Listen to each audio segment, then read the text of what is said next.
এটি আসছে 17 core artillery brigade. আর্টিলারিকে বলা হয় গণবল, রণাঙ্গনের ব্রহ্মাস্ত্র। আর্টিলারি সহায়তা ছাড়া যুদ্ধক্ষেত্রে অভিযান দুঃসাধ্য। এরা প্রত্যেকেই দুর্ধর্ষ প্রশিক্ষণপ্রাপ্ত। এদের মূল মন্ত্র সর্বোচ্চ সম্মান এবং গৌরব।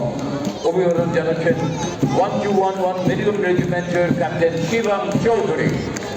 Captain Shivam Chaudhary of 1211 Medium Regiment is now leading the contingent of 17th Corps Artillery Brigade.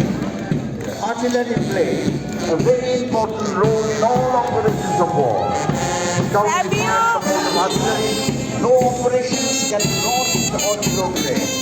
1965, 71, target operations are examined. 17th Corps Artillery Brigade has participated in all operations of war since its inception and is one of the finest artillery brigades of India.